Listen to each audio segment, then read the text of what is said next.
And two of the great artists of our time representing the groundbreaking legacy of hip-hop in America, LL Cool J. By the way, that man's got biceps bigger than my thighs. I think he's been...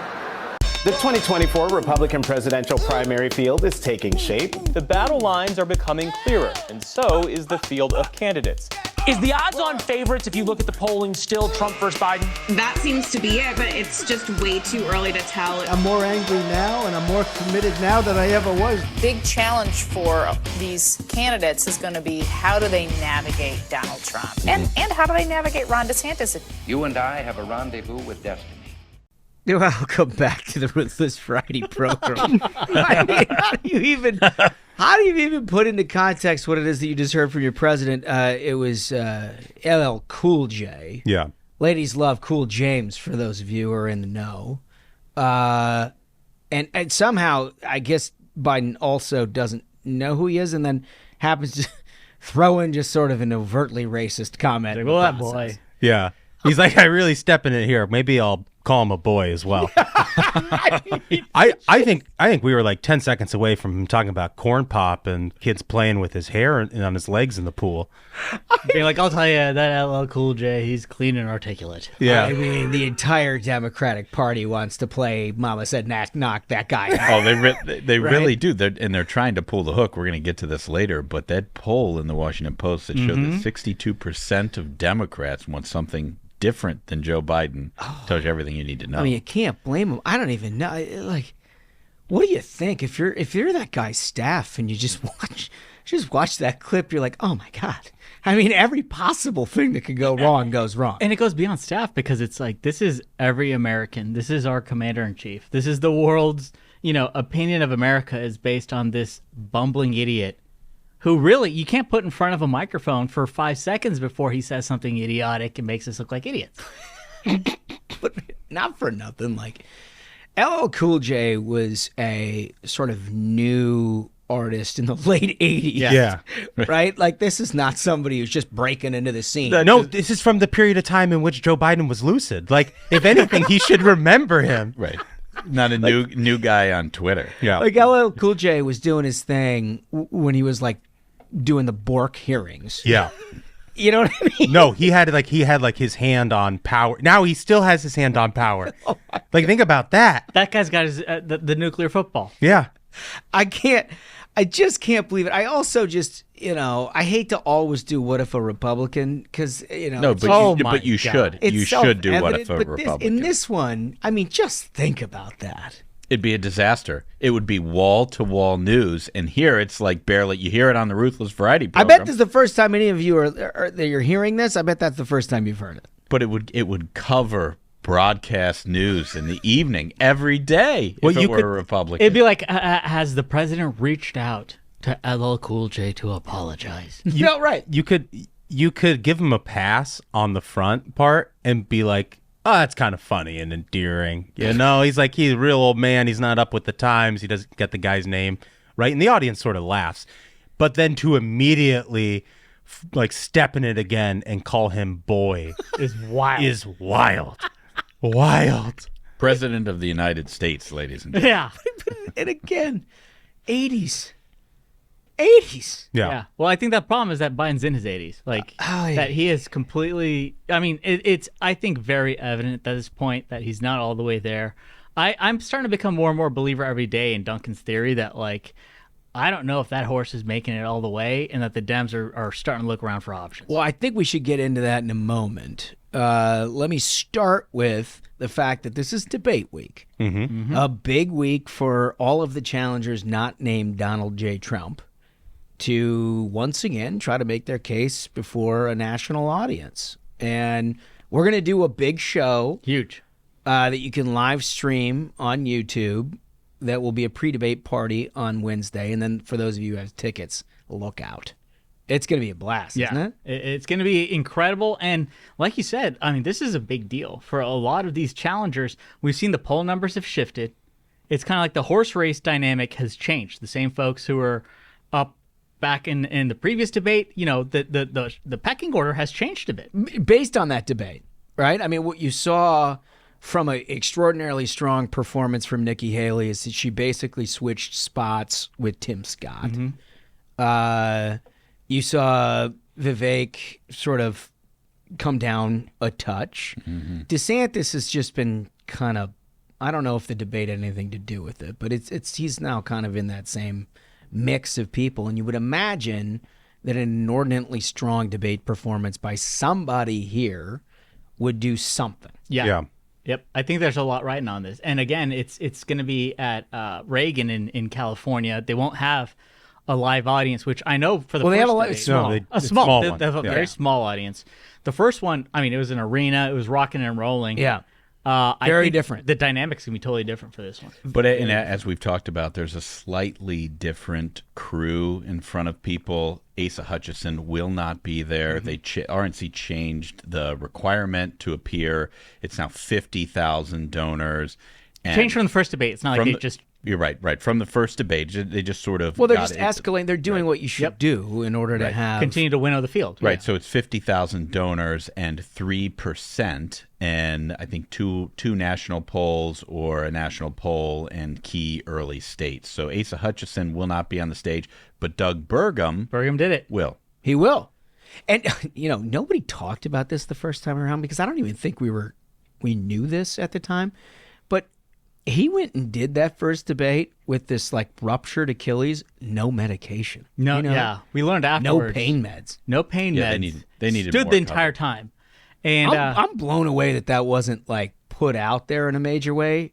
I'm sure what they were thinking, because, everybody recalls the Rick Perry performance where he did have pain med for either an upcoming surgery. I think it was his back surgery. It was his back, like that, yeah. right? Yeah, something that he had, and he took pain meds and obviously had a problem. He forgot the third department that he wanted to shut down, which was kind of a big deal. Yeah, and he got roundly ridiculed for it. So I'm sure they were thinking let's keep this guy's mind as clear as possible. But standing on a torn Achilles is no joke. And that's the thing is, Aaron Rodgers, who in his first game for the Jets, 4 minutes in the game, suffered the same injury. Yeah. And all I heard, from the coverage was this is essentially the most painful injury an individual can suffer.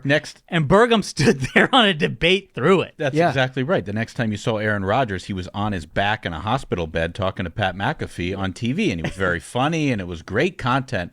But Doug Burgum stood there for an hour and a half and delivered answers. I cannot wait to hear what he has to say this Wednesday night without the Achilles. I hope he still got it, obviously, but he's now had a chance to acclimate to the injury a touch, and hopefully there's some healing there. I'd like to see him turn up that game, though. Yep. Because if he's going to get to the third debate, he's going to have to turn that volume way further up than it was in the first one. I mean, I maintain optimistic in the fact that his biography and his resume and just the dude is so cool, right? Yeah. We've gotten a chance to meet him and hang out with him, and the folks on YouTube, you've seen our video content with him out in Iowa. I think he needs to really recognize this as the opportunity, because I think if a number of conservative voters actually connect, see what he's about, that guy's, he's a champion. It's interesting. It's interesting. Well, so Smug, you mentioned Aaron Rodgers, and I'd be remiss to point out, that we had NFL games this weekend, and I think it's the appropriate time for yours truly, the old man, to take his huge victory lap on a victory for my Indianapolis Colts against a lot of odds and a lot of poor conduct in the group chat, I might add. And I noticed my friends weren't so lucky. So if you'd like any advice from me and the Indianapolis Colts on how you guys might turn it around and get a win, I'm here. I'm here to help. There's no way to turn the Broncos around until we get rid of Russell Wilson. That's just a fact. It's going to be a terrible Dolphins dropped 70, though, so it's not just the offense. It could have been so much worse because, the wild thing about the end of the Dolphins-Broncos game is they put up 70 points, and the NFL record is 73, and they were in field goal range. They could have done it. They could have done it. I don't think they should, everyone likes that they were sportsmen putting up 70 points and not going for the record. They should have done it. It's time to fire the coach, get rid of Russell Wilson, clean house. We got Condoleezza Rice on the ownership committee. She's a specialist in regime change. The time is now. Get rid of the bums. Throw the bums out. What do we think of the Vikings? Oh, thank you for the opportunity. Well, I just thought I'm very reluctant to engage in poor conduct from a position of weakness, which is where I'm at.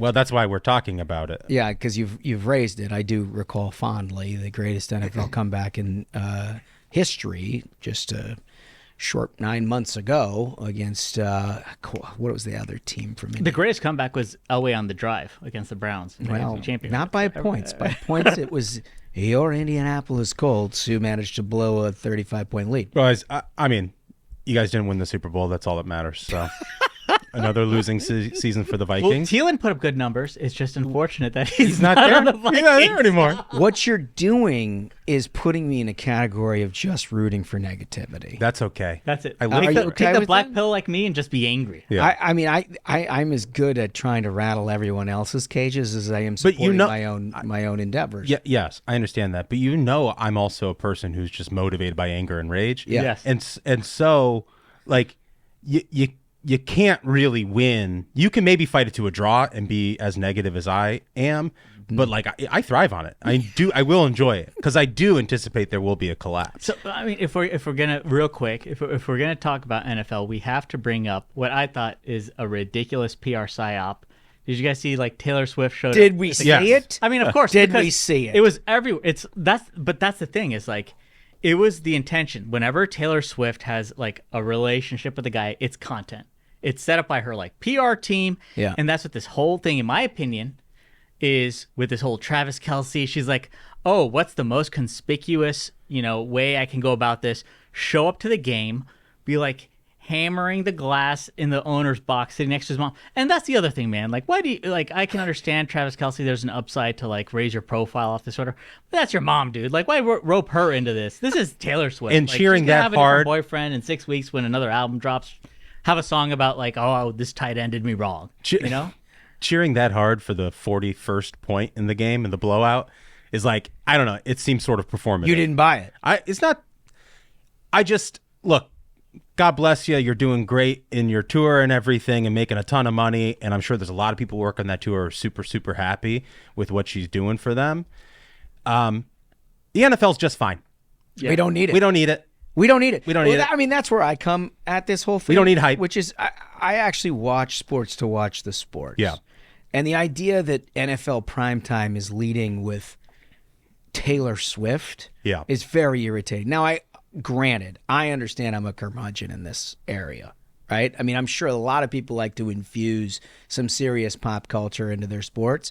I'm not really one of those people. And particularly when it comes to like Taylor Swift, who I don't see as like a mogul of NFL football, right? This is somebody who just, and is she really dating Travis Kelce? Like, I don't know if she is or not. I doubt it. No. Doesn't feel like it. That's what I'm saying. It feels like a PR psyop. Like, but why for her though? Like here's her why. PR's never been better. No. Audience. And very specifically, here's why. Dude, she has set like the record for tour profit. She doesn't need anything else. She's in a lull between her tour is currently on a break. She has this movie that's going to be in theaters. You seem to know a lot about her. Well, because I'm very cognizant about psyops. Like I'm very cognizant about. But she's trying to. She's literally getting fans to go to movie theaters to watch the concert she already did. And then here's the thing. You know what I mean? She has a lull until another one of her albums comes out in a month from now. She's like, I'll just use this dude for PR. That's the way she works. I hope that's not the case. Oh, it's 100% the case. Oh, he's got a little something for the effort, though, doesn't he? Well, that's the thing. I think this is a complete fake situation for everybody, and that's what I think is so terrible about all of this is that like it's foisted upon the public when this is extremely fake. This is a setup, and it's taking away from like actual NFL stories. Yeah. It was a great weekend of football. It really is taken away from NFL stories like Tua. I mean, what a great quarterback. Oh my God. What a great quarterback. This is Miami Dolphins. This is Ashbrook's high-powered problem. offense. Ashbrook got out of this unscathed, and then he goes in and attacks the Broncos. So now you got to give it to him. Well, I want to know. We're recording this on Monday night. Are we going to see the Bengals win their first game of the season or what? Look, our quarterback is just an incredible player. He's a gamer, but he has an injured calf. And so even if he does play on Monday night, he's not 100%, and that might be a he's good an integral part of the team. Based on how he's played thus far in the season. It's a good thing? I think he might need to for Joe Burrow to be hurt, it's a good thing? It might be for the product on the field. Yeah. I mean, he's not been that great. He hasn't been that great. And Yeah. the Bungles. Okay. We got this guy, Gardner He Minshew, hasn't who's our been great. backup, and he's been playing fantastic. Oh my God! This So- is just Was good. How many field goals were kicked by your field goal kicker yesterday, and how many touchdowns were scored by Gardner Minshew? Who scored more, Minshew or your field goal kicker? Well, look, this is an important learning moment for you guys because you don't have a win on the season. That the kicking game is very important. It in is. football. I know that's especially the most when you're, important thing to you. When you're up against the best kicker probably of all time, Justin Tucker, to win a defensive battle in the rain and kick 4 50-yard field goals. The first time ever in the history of the NFL. Like, that's how you win games. That's how you become a playoff I don't even team. know who this guy. I don't even know who the kicker is. So, Who is he? It's not Tucker's for Baltimore, right? Is he still with Baltimore?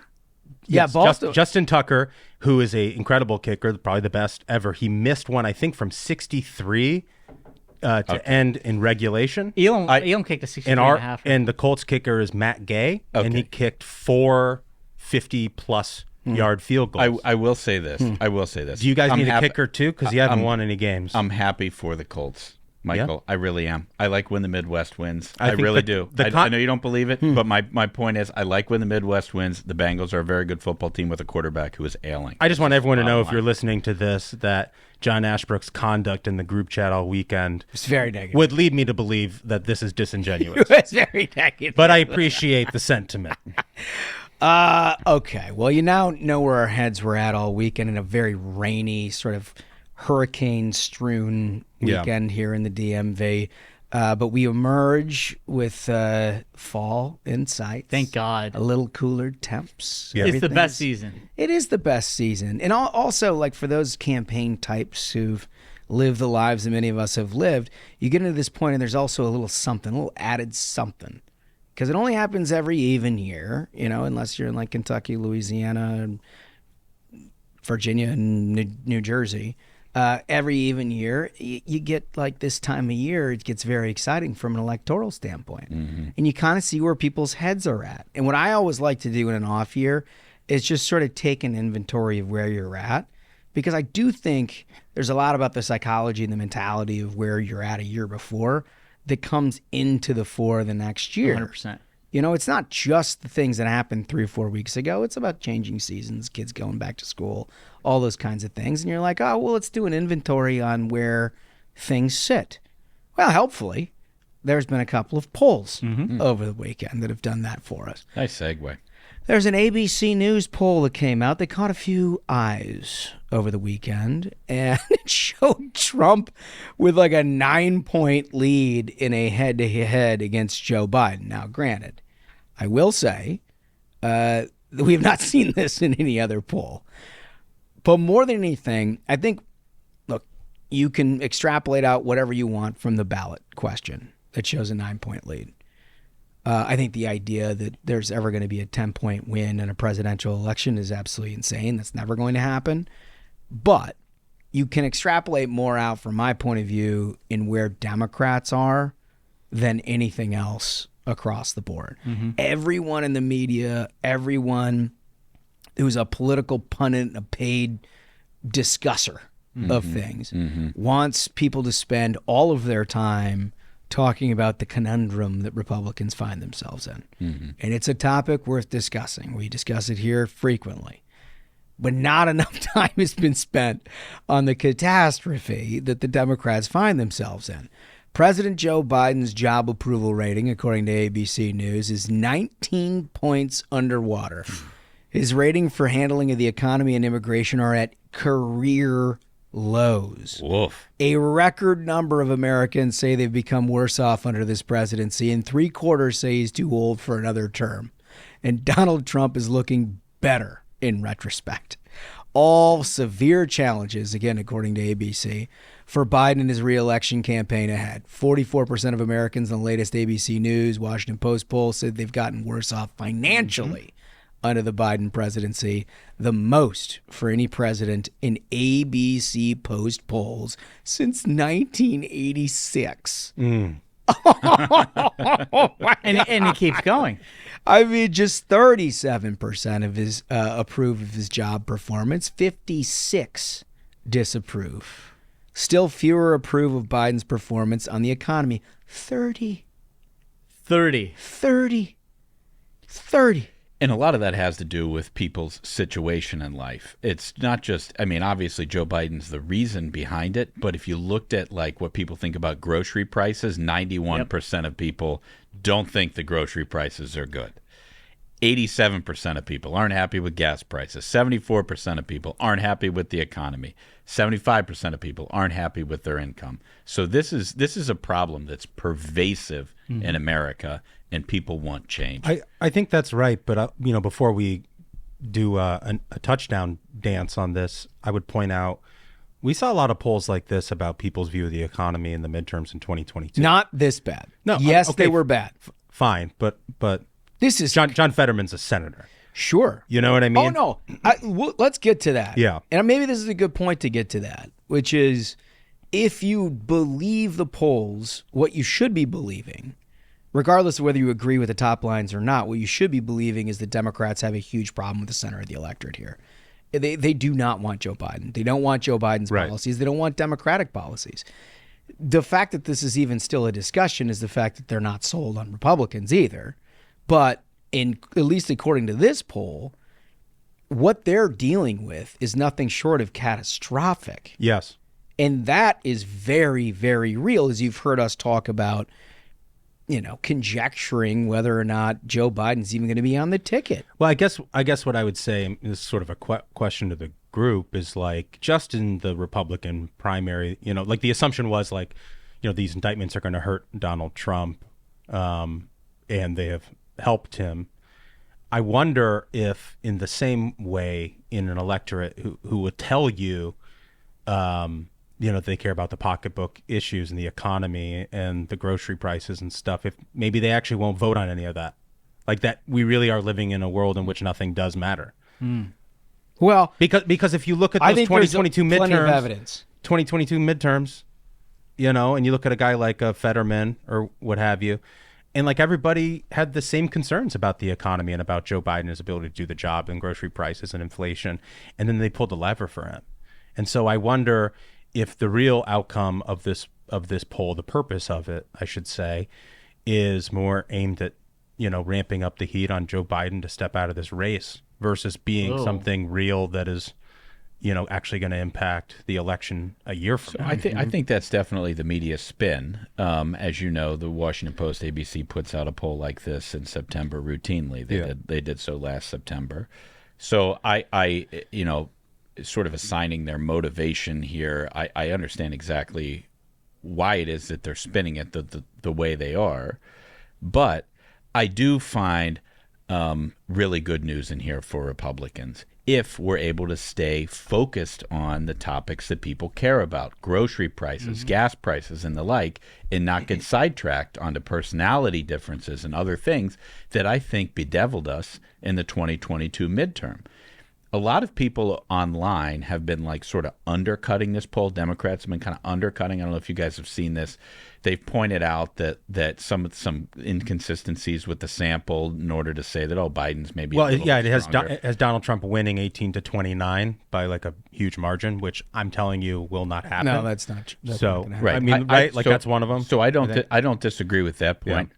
But this poll, they asked people, who did you vote for in 2020? 50% said they voted for Biden. 46% said they voted so for I Trump. mean, look, the top line's there. Right. It's consistent. In a static environment, but then you look at what elections awaits, aren't static. Right. And they're dynamic. Yeah, you look at what awaits Donald Trump, who would be the Republican nominee if the primary was over today, and just look at the schedule of the court cases, and we will not be focused on all of these things just based on That's a valid point. The past of what Donald Trump wants to talk about. If he is the nominee, we're going to be talking about judges who have it out to get him, or jury pools who have it out to get him, and that's not grocery price. That's not grocery price. Well, I think that's a really good jumping off point for that larger discussion, which is if you look at a poll like this, regardless if it's off 3 or 4%, maybe it's hot, maybe it's a hot sample just a little bit.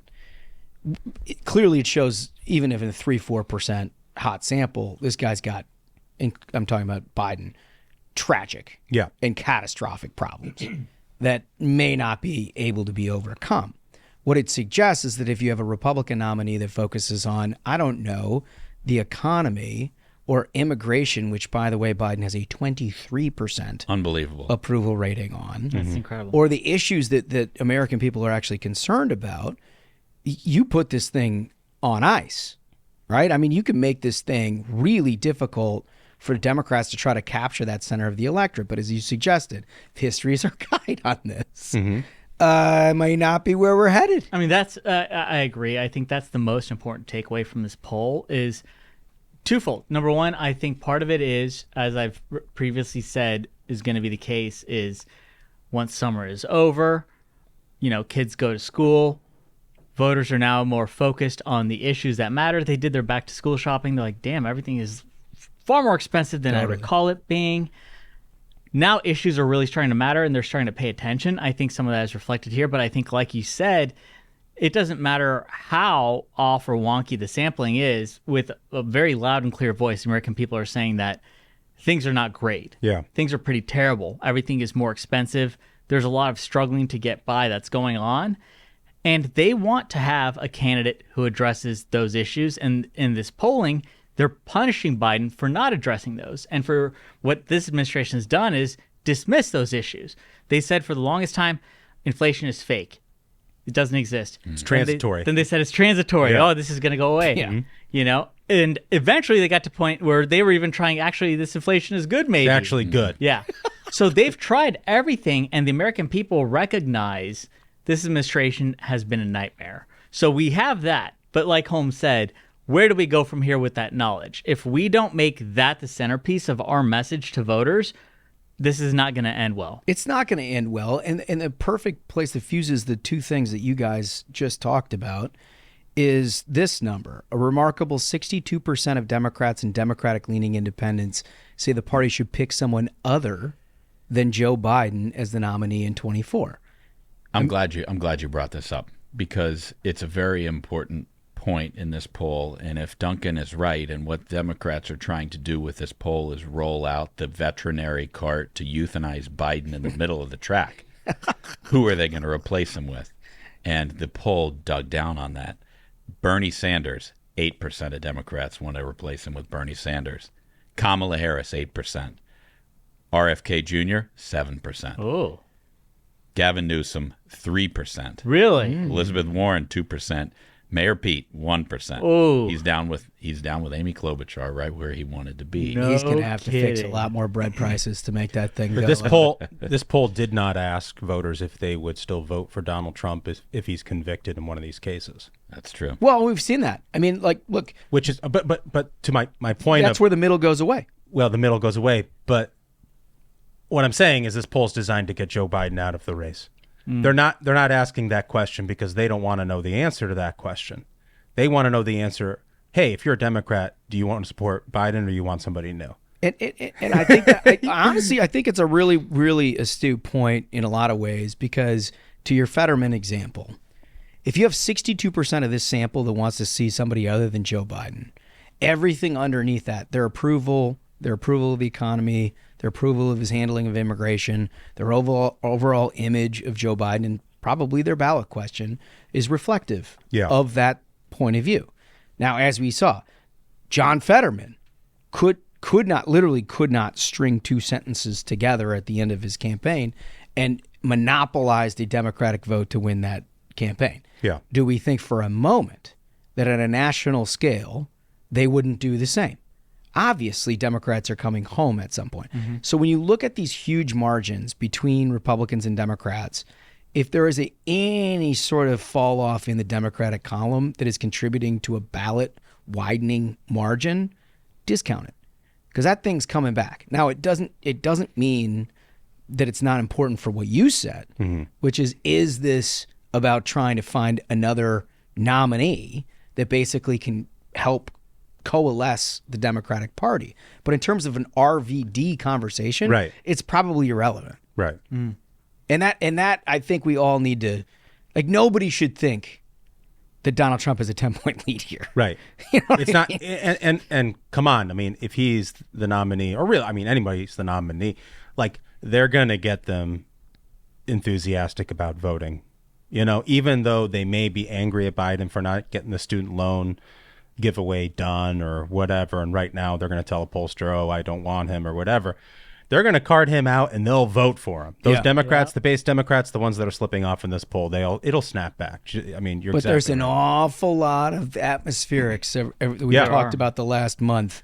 There's a little permission slip that's out there amongst Democrat and Democrat-leaning publications where you're entertaining a question that ordinarily they are foreboding. If you start seeing more of like the Obama consultants out there on MSNBC and primetime talking about it, you're going to start to notice the drumbeat get a little bit louder. They're going to do them again like they did in 2016.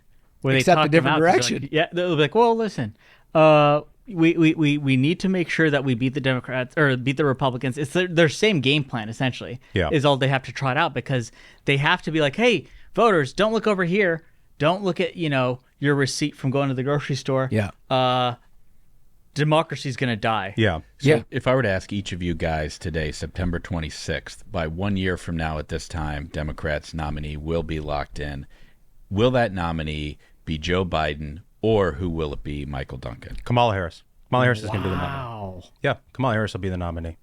And they'll do a last-minute switcheroo because she could never withstand the pressure of an actual primary process. She couldn't make it to Iowa on her own. She couldn't even get to Iowa on her own. And the Democratic Party could not possibly withstand overlooking the first female black vice president. Yeah. And I saw Jim Clyburn out there recently talking about, it's not a foregone conclusion that she would be the one. So they're trying to massage that as a trial balloon right now. But it was Clyburn who picked the nominee last time. If you're looking at who is the base of the Democratic Party, you're going to tell me you're going to overlook a black woman first vice president in the United States? Well, you do it at your own peril. I do not think their coalition could survive that. Smug, who do you think? I think it's going to be Joe Biden. I think, Democrats have dead people vote for him. They're going to vote for a dead person. It's the zombie party. Good take. All right, It'd be tough to get beat by the body, though, wouldn't it? Yeah, I mean, that's a real rough hand of cards. We already got one in the Oval Office. They're going to card him out again. Yeah. Holmes, what about you? So I'm increasingly, I agreed with Smug throughout a large portion of the year, but I've noticed them opening the canister. And my view has been since the very beginning that if Democrats were going to make a switcheroo, they had to wait until at least May of next year when the majority of delegates were spoken for, and so therefore you couldn't have a primary. For one, the Democratic Party, the DNC, is not prepared to conduct a primary. They've basically devalidated primaries in all of these early states, right? They're not doing anything in Iowa. They're basically not doing anything in New Hampshire. South Carolina I've heard less about, but it doesn't seem like they're trying to prepare for a contest there. If you listen to like RFK Jr., I mean, his whole point is like they're not actually going to take a vote. Biden's not even on the ballot for the caucus in Iowa. Yeah, right. I mean, so this stuff is like they're not prepared to do it. But also, the worst thing that could ever happen to the Democratic Party is reopening a freewheeling primary, the likes of which we saw in 2020, because of all of those numbers we just read. Every single number we just read that puts independents on the right side of the ledger are things that a Democratic Party would not only iron in, they would make worse.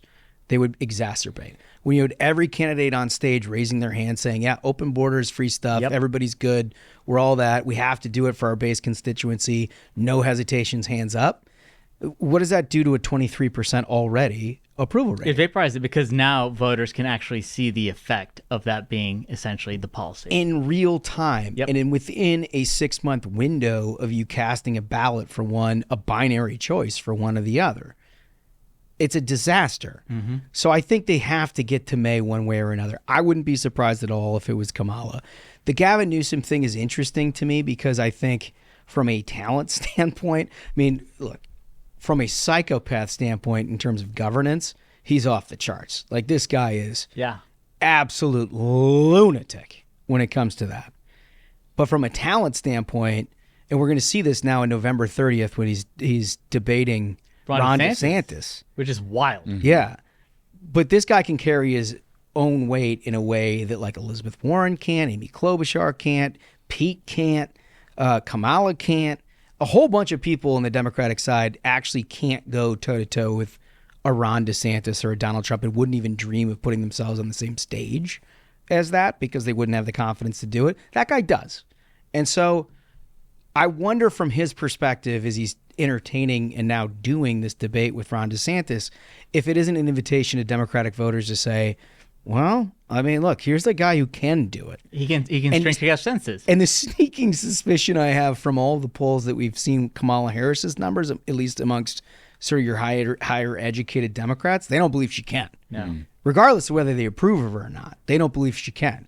I agree with you wholeheartedly that to ignore a base constituency like black women within a Democratic primary context is complete political suicide. But the larger part of this discussion has been something that Democrats have done now in 2020. They did in 2016. They did all the way back in 2004 when they sidelined Dean in favor of John Kerry. Like, that's their mold. That's what they do. Can we talk about for 1 second the whole DeSantis-Newsom debate thing? Do you think does anyone here think that's a good idea or a bad idea? Do you have a view either way? Yeah, I mean, look, I think for both of them it makes a lot of sense. I think Ron DeSantis needs to do something to change the narrative here. And if he can be the standard bearer for conservatism, not sort of the Trump universe defined conversation as we've had it since the beginning of his candidacy, but conservatism, take it against the most liberal guy who is now sort of the voice of your progressive left. He has a chance to reset the dial in a different way with the electorate. So I understand why, look, it's a high risk, high reward. Yeah. If he gets his lawn mowed, it's going to be a real problem for him in a big way. On the other side, like I just said with Gavin Newsom, I think it makes sense. It puts him in that conversation where people, if he does okay, people will say like, look, I get our base constituencies and all that stuff, but you really do want Donald Trump? Like, this guy seems to me like he would make a pretty good case. So to me, that's my takeaway is I see this as all upside for Newsom because it does put him in a position of where like, okay, I'm now on a stage with a guy running for president on the Republican side. It elevates Newsom. I don't see the upside for DeSantis to agree to do this. I think a couple of things. Yes, there's an upside for Newsom. It's also an upside for us that it's Newsom because it allows us to kick up a little mud on their tires in the Democratic side to keep feeding into this, will it be Joe, will it be Kamala, will it be Newsom thing. Frankly, I think that's great. It's like a little dark arts for Republicans to be able to like PsyOp them into having a fight about this. Well, I guarantee the Kamala camp is not happy. Not thrilled. No. Look, I think the upside for Ron DeSantis is right now the field is wide, and you go into these debates, and maybe you get 30-second pops, to say your message or whatever, and then everybody else gets their shot, and it's all sort of lost in the noise.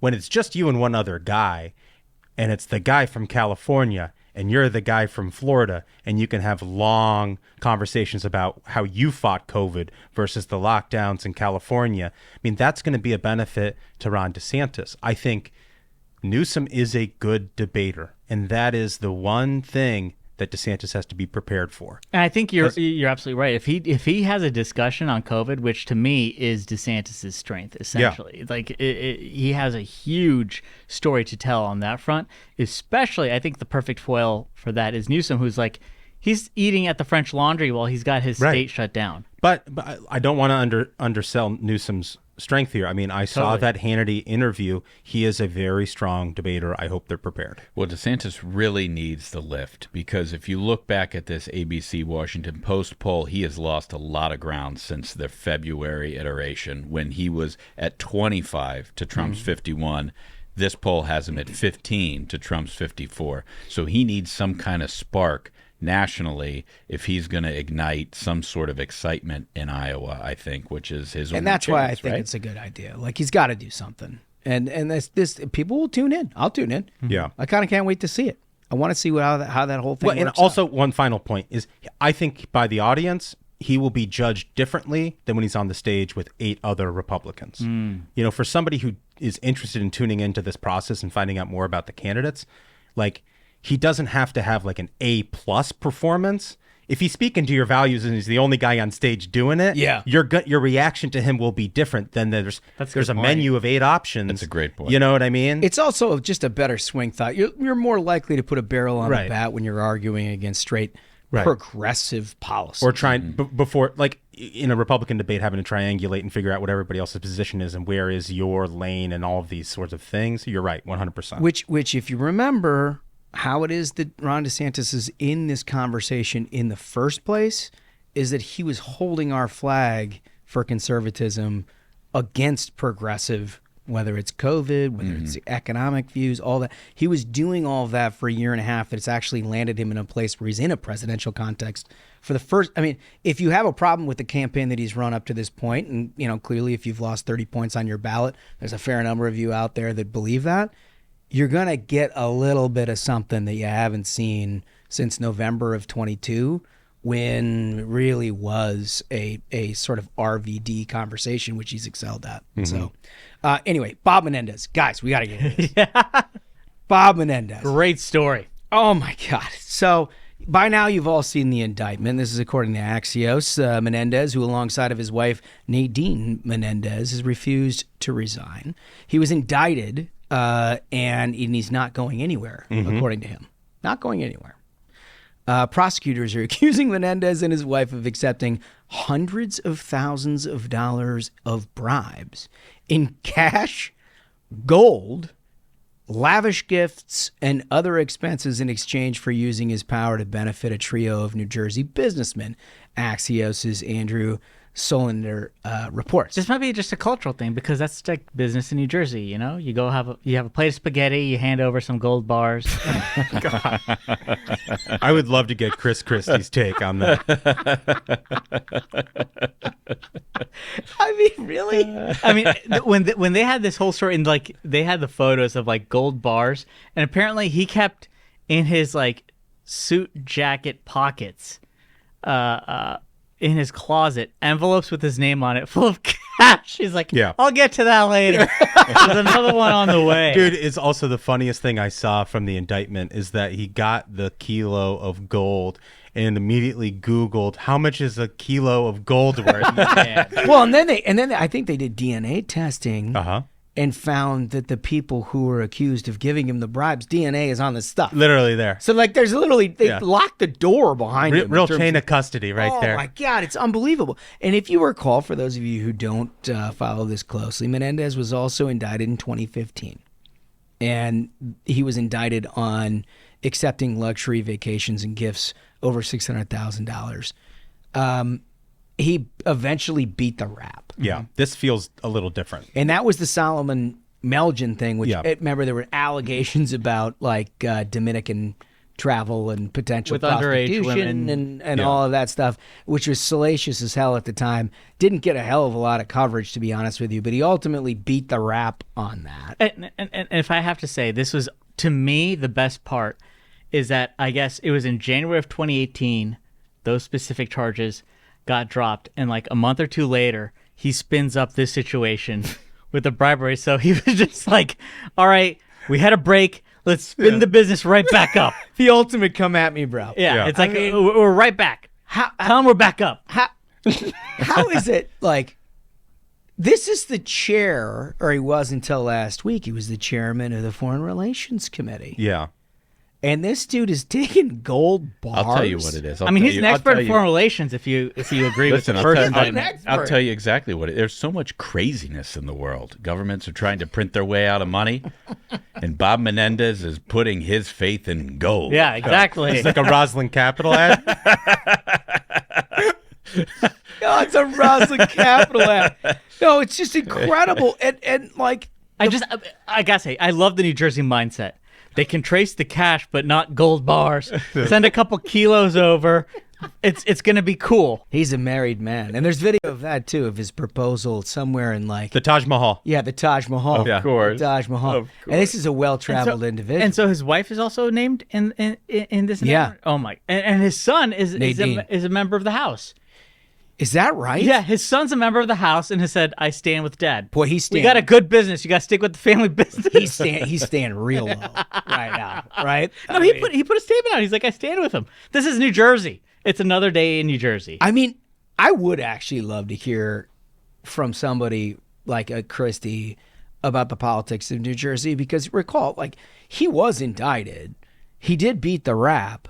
But also, like, all of this has been coming out now for 10 years. He's been a plus. punchline. It was like it's beyond like an open secret. Everyone's like, corrupt old Menendez. You know what I mean? And like for the longest time, he skated past it. Yeah, well, there was some question. I was on some email chains over the weekend, and there were some people asking questions about, like, well, doesn't he have to resign his chairmanship? And, like, the person who was, like, a part of leadership was like, oh, buddy, we've been through this a couple of times with this guy. There's a formula, and it'll come out. Like, it's just what happens. It's like accident. There's now, like, muscle memory about how you deal with Robert Menendez and all of his various corruption charges. I mean, Ashbrook, imagine being this is life as a Democrat. Like, It's you can have 50-cent watches in your closet and gold bars, and you've been previously indicted, and like, everyone's like, his name has been synonymous with corruption. Dude, the media's like, don't pay attention to it because he voted with us on climate change. Did you hear his excuse where he said, the history of expropriation of property from Cuba of my family, he's like, this is just personal money that I carry around. Gold bars. Like in case Joe Biden and the feds are going to roll in and take all of your property, like communist Cuba, I guess. He's like, I should check the backyard because I feel like the history suggests that you bury it. I mean, what a wild take for him to try to roll with that. He's like, the ghost of Castro could try it again. He could here in New Jersey. Yeah. What is so amazing to me, and I saw this statement yesterday, is, they're all various Democratic, like some of them are like, oh, he needs to step down, and like his presumption of innocence and all that. And there are other Democrats who are very concerned about how this is juxtaposed with the Trump indictments and like it doesn't muddy the water and everything. And those people are coming out and saying like he should resign. Of course, under the safety and security of a Democratic governor who would appoint somebody worse. Mm-hmm. You know what I mean? Like a real monster. Right. Yeah. So they're like, oh yeah, this is great. We'll just get like a full blown communist. Yeah. Right. But Fetterman put out a statement that was calling on him to resign. And I imagine for a guy like Menendez, who prides himself on having diamond encrusted watches and trips to the Dominican and private flights and like gold bars hanging around the place, to get a dude in a gym outfit that's like, hey, you got to beat it from my Senate. That's got to be the worst. That is an insult.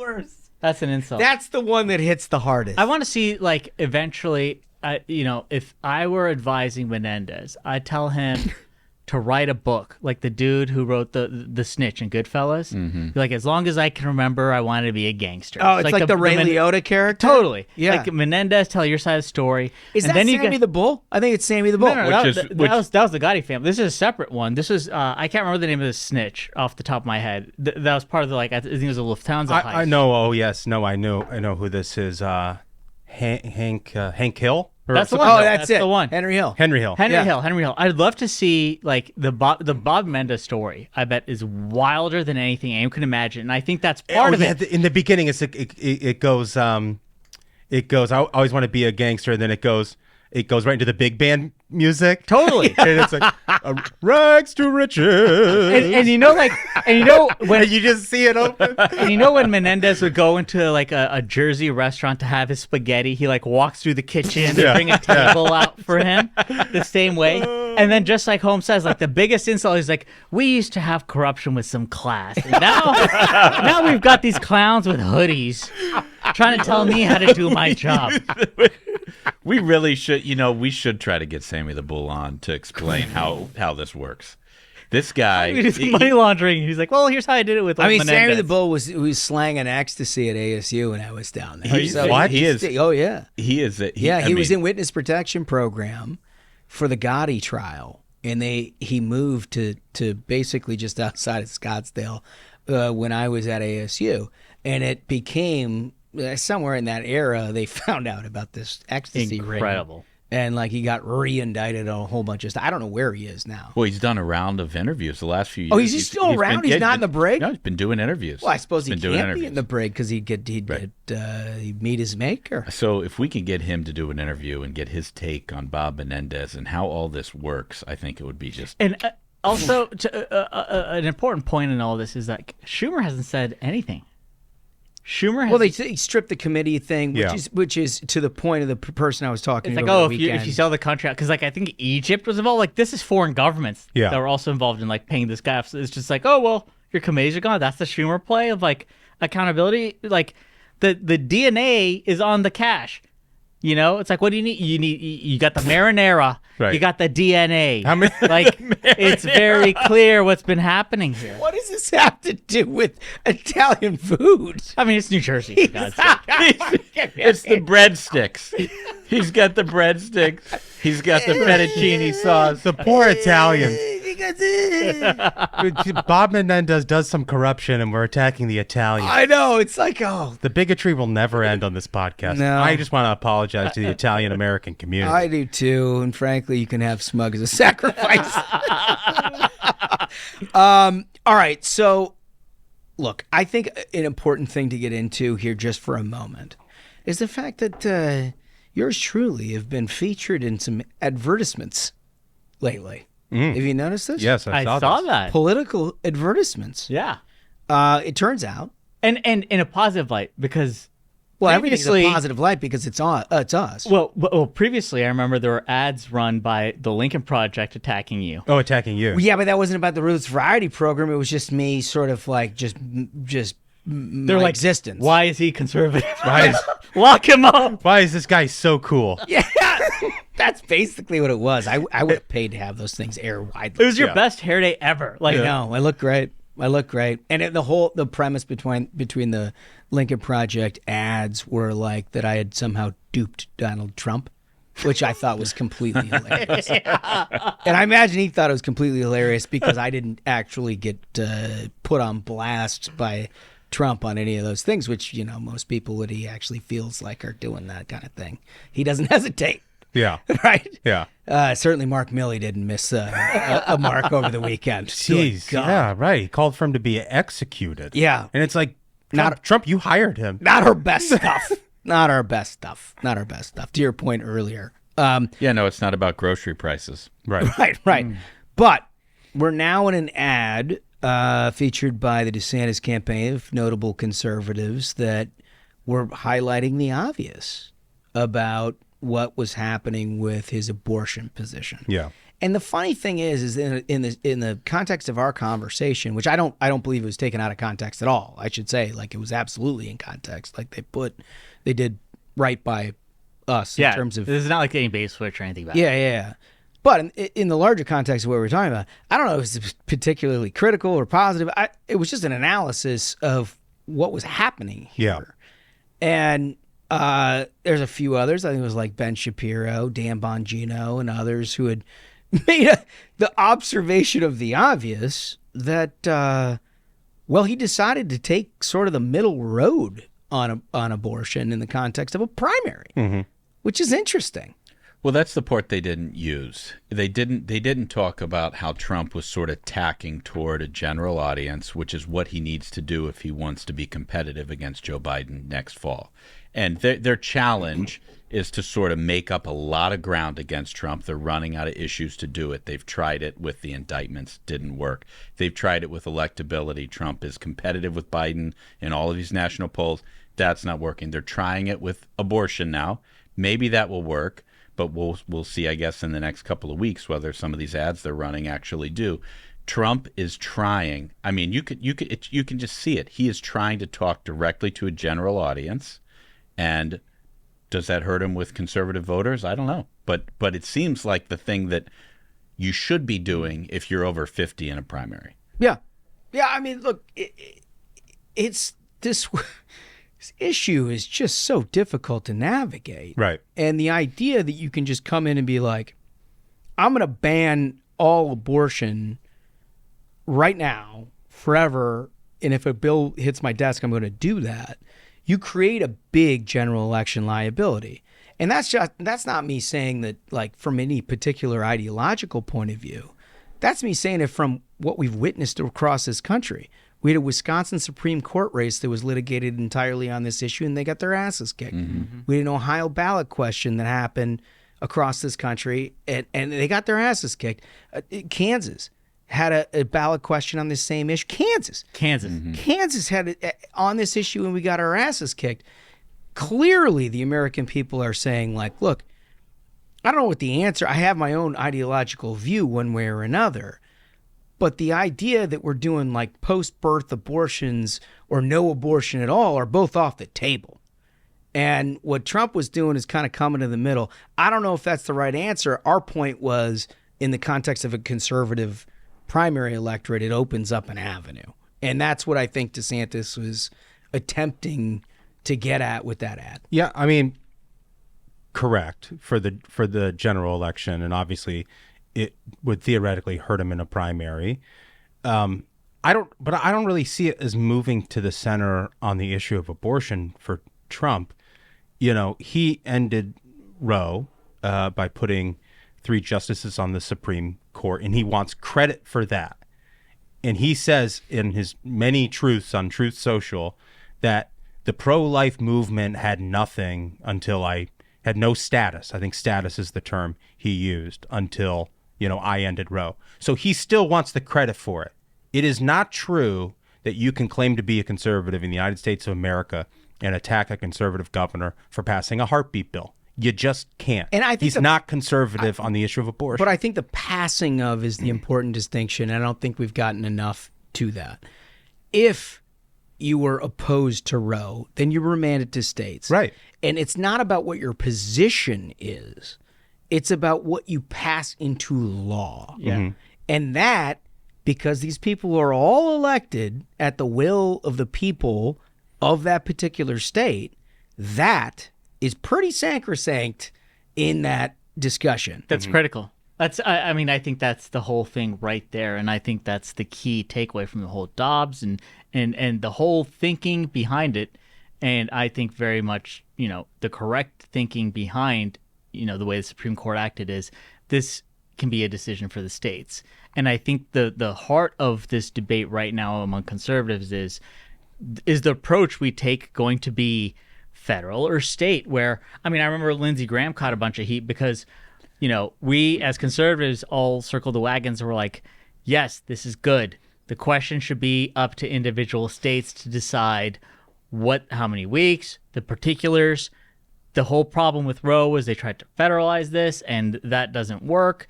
It was unconstitutional, clearly, as the court decided. And so Lindsey Graham immediately afterwards jumped out and was like, here's my federal plan. We've got a midterm election in about 2 weeks. Let's do this, right? He just jumped in there. And everyone saw like, okay, this is 100%. When we went into this argument saying that this is an issue for the states, right? Right. And we all agreed. We were completely on the same page on that.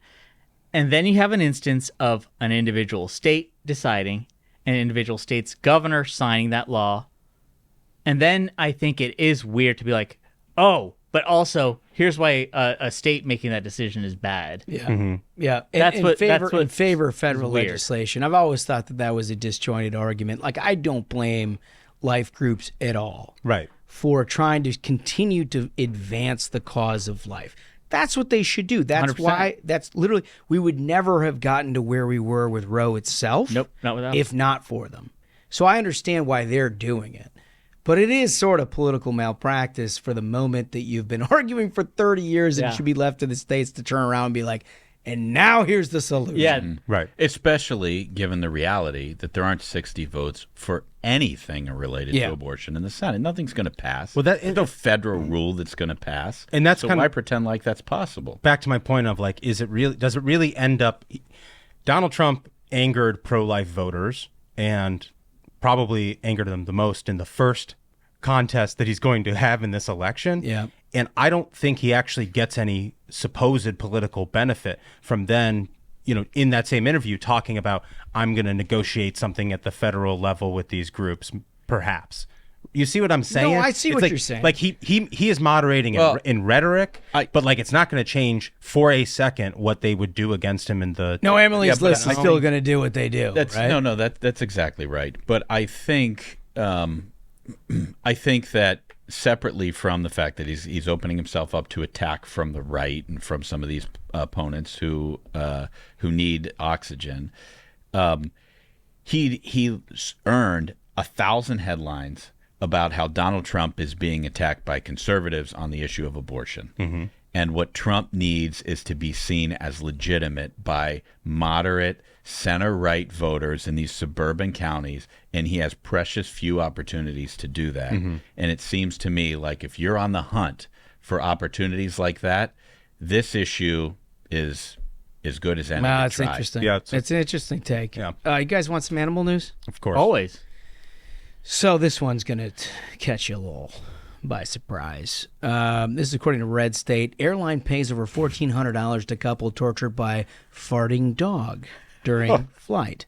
Oh, God. I know we're going to have some hot takes on that. Singapore Airlines has paid a New Zealand couple over $1,400 after their flight experience went from premium to pungent while they were traveling.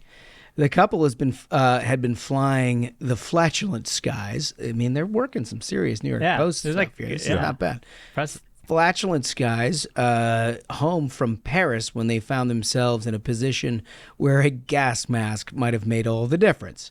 The flight started off normal, but soon the couple realized that they were sharing their premium seats with a gassy canine companion as a fellow passenger. The incident was recently reported by the New Zealand outlet, and after the flight, the couple sought to be reimbursed for their flatulent-ridden flight. The airline initially offered two $73 gift vouchers. I mean, classic. And their sincere apologies. However, the couple believed the compensation was inadequate. Way to clear the air. Yeah, can you buy a gas mask for $73? You know? That prompted the airline to offer two vouchers worth $200. Still, it did not rectify the smelly situation. And the press's opinion and the back and forth between the couple and the airline lasted for months before they reached an agreement. The company offered them $1,410 to make up for the constant breaking of wind they had experienced while trying to get back home. Buddy, I mean, look, you've made a lot of children on an airplane, and you know, the old iPad parent or whatever. We've all had a lot of arguments.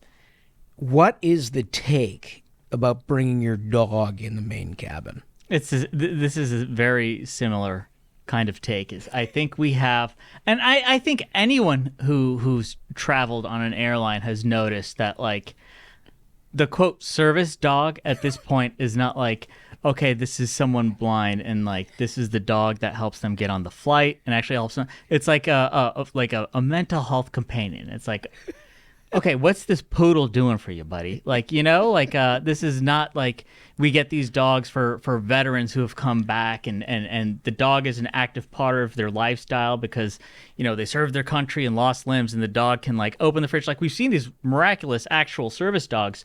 I think this is exactly the problem. Is there've been, you know, there are pigs that have been cleared for flight as service. Dead serious. Come on, pigs for service animals for people on these planes. Airline travel has become just like a travesty. And is this where you? Yeah. This is the horrific thing is like Singapore Airlines is known to run a good shop. Like, you know, it's a premium airline. They know what they're doing. They treat you well. Well, not in this case. Clearly. So like this is like a across the board issue of like, number one, I would not have settled for even $1,400. Like the 73. Like, that won't even get you aboard, like, you know, that won't even get you into the lounge for Singapore Airlines. Like, that level of insult after you've had a dog farting you for an international, God knows how long that flight is from Paris to New Zealand. Well, it clearly wasn't about the money, because here from the article, the couple will be donating the money to an organization that matches vision-impaired people with service dogs. Oh, so because maybe they're donating it. But maybe they've caught some heat. Oh. That's like the PR play. Maybe that's the PR play. They got a little too much attention on this, and they felt bad. Maybe.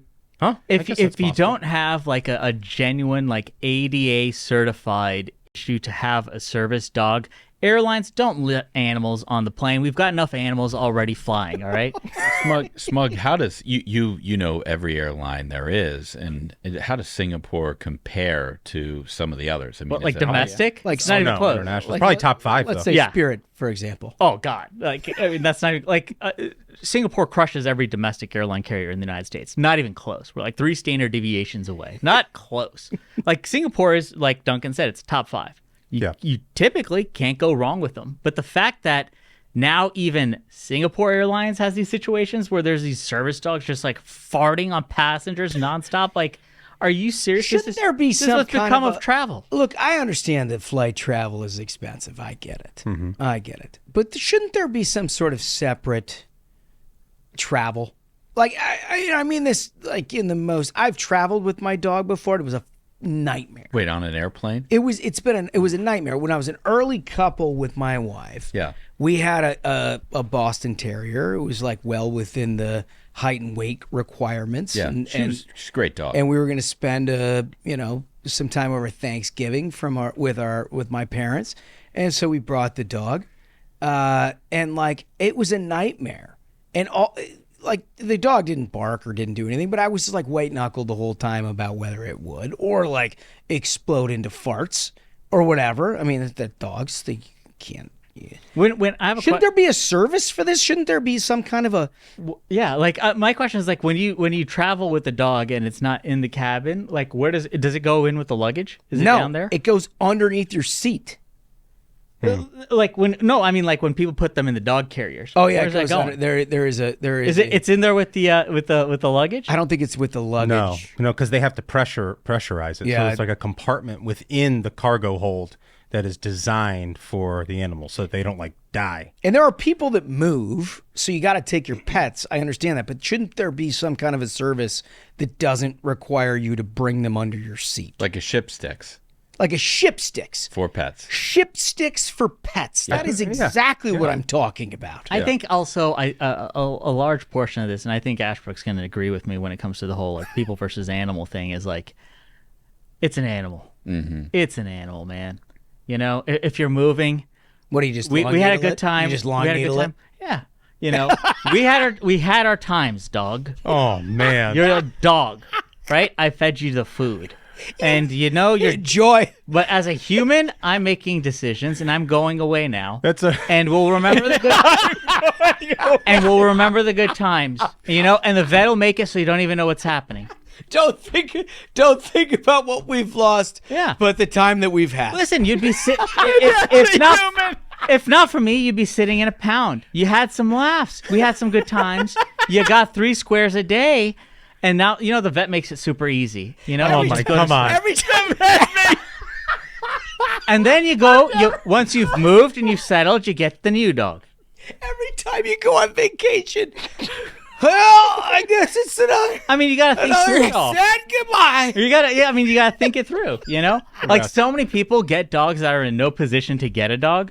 Right? Like if I had a nickel every time, someone's like, I'm a dog person, and you go hang out with them and the dog's jumping on you the second you walk in the door, you're not a dog person. You're just lonely. And the answer is not you get an animal that you don't train to behave, you know? Like that's an overarching problem here yet again. No responsibility whatsoever. So if you're in your late 20s and you're like with a significant other and you just moved in together and like, you know how that conversation goes? A lot of us have had it. Where you're like, well, we should get a dog. It's always initiated, by the way, by your female partner. Like, well, we should get a dog. It's a household now. You know, like it's a kid. Right. Oh, we should get a dog. Because they know who's going to take care of it. Bingo. If you're a man in this situation right now, fucking run. Like, do not do it. Under any circumstance, unless you're cool with like the 6 a.m. up and you're walking the thing. Oh, it's raining outside. Well, the dog still has to go. You're picking up its shit around every corner. Yep. You're doing all this stuff.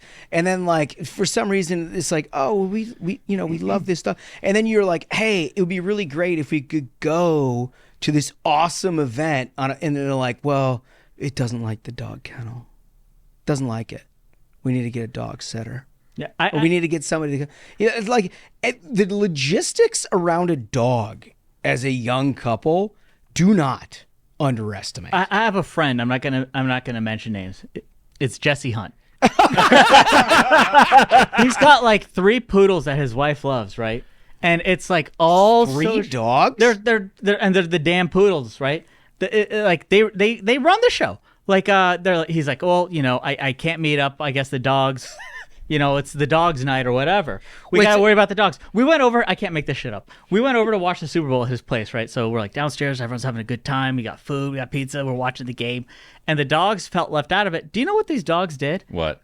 They locked the door to get upstairs. We're like, are you shitting me, bro? Like the dogs locked the. They jumped up and they locked the door, like the damn raptors. Like you were from stuck Jurassic in the basement? Park. I was like, bro, what is happening?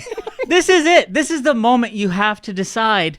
Wait a minute. This has gotten out of control. Is that when you walk up with a long needle? That's a prime example. and you do one of them in front of the others. Oh man! Someone forgot who runs the pack. You should remember now. Do you get 2 down and then look at the third? No, 1. It's got you lay one down and you leave him there for a night. Everyone remember your friend. He made poor decisions.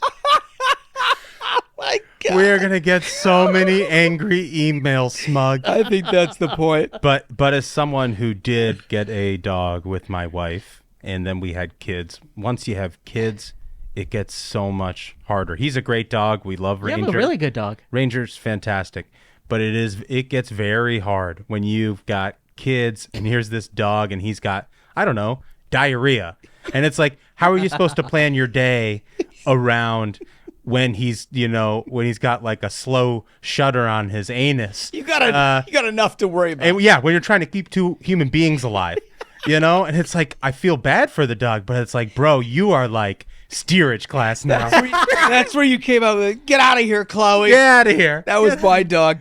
Yeah. And as soon as I had 2 kids, Duncan's made fun of us about how it went from the center of our life to like. I mean, that's steerage. Not in as many Instagram posts anymore. No.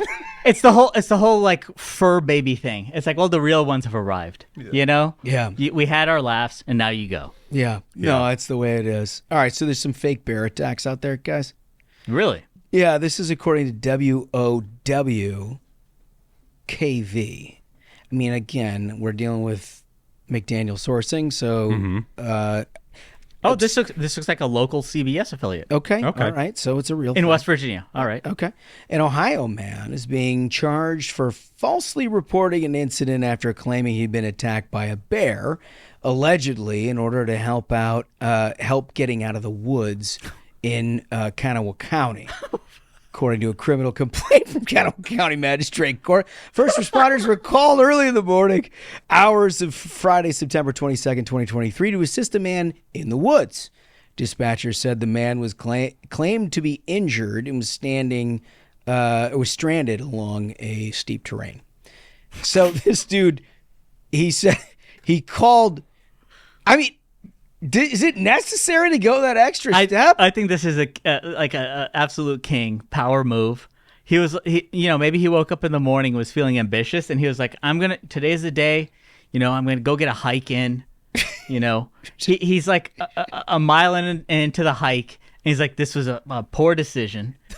I don't want to walk anymore. It's time to call 911 and have people carry me out of the woods.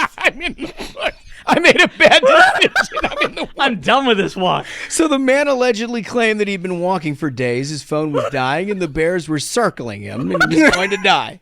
The man was later identified as Christian Leinert, 47 of Brecksville, Ohio.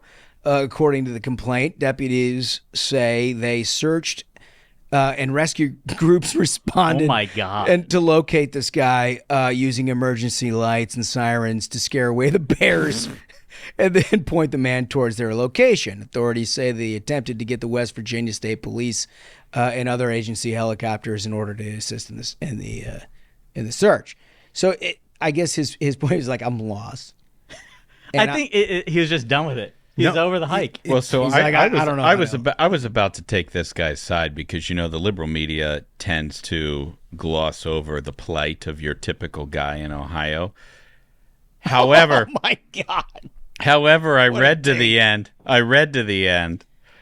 And it says once they were at his location, he allegedly denied medical treatment, claiming he just wanted a ride out of the woods. See, such a power move. He was quote unquote extremely intoxicated. Shocker. Shocker. Ohio man strikes again. Yeah. I mean, it's like, it's the most expensive Uber you could ever call. Also, just don't go fucking hike in the woods. Yeah. Right? I mean, like, what are you doing there? This story actually upsets me, though, because, you know, as my colleague here, John Ashbrook, has noted, like, we are in war against the animal kingdom. Yeah, and he's false flagging it. I mean, fighting a bear is sort of like apex predator territory here. Sure. And this really is stolen valor. That's what this is. It is. Good point. This is the equivalent of saying, you know, I served with our brave men and women overseas in combat. Stolen. This is Dude, that's stolen a great valor. point. It is. I'm really offended by it.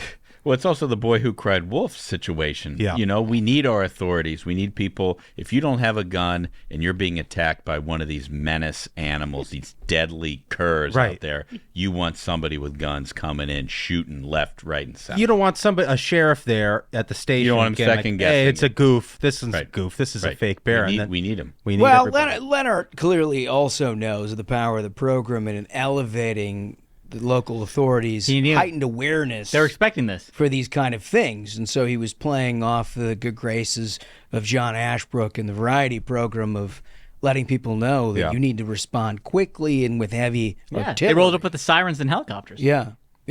Well, he got out of there. Ladies and gentlemen, I'm confident. By the way, I'm confident that the boys in blue will be there when you need them. If you call them and you say that you're being attacked by a bear, I don't think they're going to not come for you just because of old Leonard. I think they're going to be there for you because we need to be there for each other in this war against animals. Well, you got to break a couple eggs to make an omelet, and that's what we've done here in Ohio. So thank you for all of that. Fellas, I think we've done it again. I think so. Absolute banger of an episode. Gentlemen, thank you so much to the Minions. And again, for the folks who watch on YouTube, if you have not yet subscribed, do so. And again, we look forward to seeing the folks live in DC. So, until next time, Minions, keep the faith, hold the line, and own the libs. We'll see you on Thursday. Stay ruthless.